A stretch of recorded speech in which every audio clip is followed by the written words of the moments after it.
ओम श्री सिद्धभैरवाय नमः. आता आपलं काय विषय संत चरित्र आणि संतांनी कशी भक्ती केली. निष्काम, देवा मला फक्त कोण पाहिजे, तू, मला काही नको. आणि आज आपण भक्ती कशी करतो, मला काहीतरी पाहिजे. आणि जो मागतो त्याला देव देत नाही, जो मागत नाही त्याला दिल्याशिवाय राहत नाही.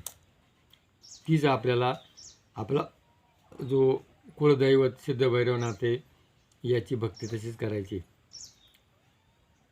तर परळी या ठिकाणी जगतमित्र नावाचा एक भक्त होता. त्याचं नाव काय होतं, जगतमित्र. म्हणजे सगळ्या जगाला जवळ करणारा. आणि तो कीर्तन करायचा, प्रवचन करायचा. पण ज्या वेळेला भक्त भक्ती करतात त्यावेळेला त्याचे विरोधक त्यांना त्रास देतात. ज्ञानेश्वराला विसोबा खेचर अनेक जे चांगले वागत गेले त्यांना लोकांनी त्रास दिला आणि ते देव त्याची कसोटी पाहतो.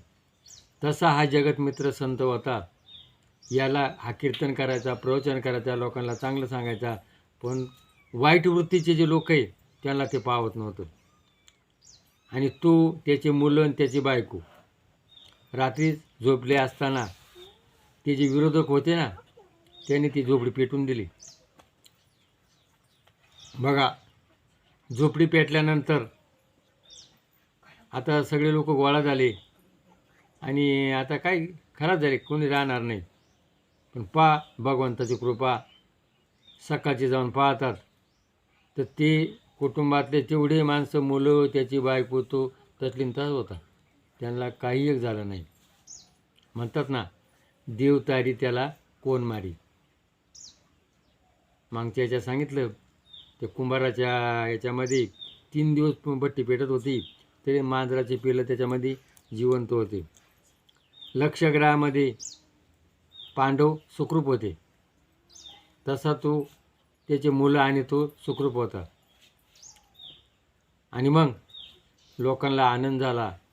आणि त्यावेळेला काय होतं, जे मुसलमान राज्य होतं आणि त्या गावाचे जे काही जमिनी होत्या आणि ते त्याला बक्षीसपत्र द्यायचे आणि त्याला ती जमीन करायला दिली होती. त्या जमिनीत काय उत्पन्न निघल ते काढायचं आणि तो काही करारनामा त्यांना द्यायचा, काही त्यांना खर्चायचा. आणि त्या मुस्लिम राजाचा एक प्रधान, नवीन प्रधान आला होता आणि त्यांनी त्याच्याकडून जो दिलेला बक्षीसपत्र होतं ते हिसकून घेतलं. आणि लोकांनी विरोध केला का हा माणूस चांगला आहे, हा देवाचं काम करतो आणि त्याला हे घेऊ नका. पण तोनी काय सांगितलं त्या मुसलमानांनी, हा याचं नाव काय आहे, जगतमित्र. मग जगतमित्र जर असेल तर हा वाघाला मित्र करणार नाही का. आणि जंगलातून वाघ धरून आणला. माझ्या मुलीचं लग्नाचा कार्यक्रम आहे आणि त्या लग्नामध्ये वाघाला आणलं तर मग मी याची जमीन याला परत देईन. बघा, तो जगतमित्र कुठं गेला, जंगलात गेला आणि भगवंताची प्रार्थना केली. भगवंता, माझा मित्र आहे आणि माझ्या मित्राच्या मुलीचं लग्न आहे आणि त्या लग्नामध्ये वाघ पाहिजे. बघा, भगवंत आला. भगवंतानी वाघाचं रूप घेतलं आणि त्या जगतमित्रानं काय केलं, त्या वाघाला आपल्या उपरण्यानं बांधलं आणि हाताला धरून आणि तो जेव्हा गावात चला तेव्हा गावाचे लोक घाबरले. आता याने हातानं विघ्न आणले, आता हा वाघ सगळ्या लोकांना खाऊन घेईल. बघा, जगाचा नियम कसा आहे, जो मरायला भीतो ना त्याला लोक बेवाडीतात, जो मरायला भीत नाही त्याला लोक मरायला भीत नाही त्याला लोक बेतात. तसं लोक कोणाला बेतात, वाघाला. वाघ काय करेल, खाऊन घेईल.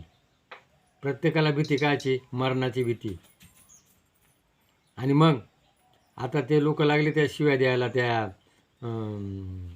हवालदाराला का हा याने हाताने विघ्न आणले आणि जेव्हा तो त्याच्या दारात जाऊन उभा राहिला त्यावेळेला त्याची बायकून मुलं त्याला शिव्या द्यायला लागली, काय केलं आहे म्हणून तू, आता हा वाघ आपल्याला खाऊन घेईल. आणि मग त्यांनी त्या जगतमित्राचे पाय धरले, बाबा मी तुझी चेष्टा केली, पण आता त्या वाघाला तू आवर आणि त्याला परत जंगलात नेऊन सोड. आणि मग त्यांनी भगवंताची प्रार्थना केली आणि भगवंत अदृश्य झाला. बघा, असे जे काही संत होऊन गेले का त्यांनी स्वतः भगवंताला त्यांचं म्हणणं ऐकावं लागलं आणि भगवंतानी त्यांचं काम केलं. तसं आपण जर निष्काम भक्ती केली तर देव आपलं ऐकणार. म्हणून आपण भगवंताची भक्ती कशी करा, निष्काम भक्ती करा. निष्काम भक्ती जर केली तर भगवंत तुमचे ऐकल्याशिवाय राहणार नाही. आणि देवा तू माझा आणि मी तुझा, बस. तुका म्हणे काही न मागो आणिक, तुझ्या पायी सुख सर्व आहे. प्रत्येक संतांनी देवापाशी काही मागितलं नाही आणि देवानं त्यांच्यापाशी जाऊन त्यांची चाकरी केली. मग त्याच प्रकारे आपल्या देवाची भक्ती करायची. हे जर पटलं असेल याला क्लिक करा. जय भैरवनाथ महाराज की जय.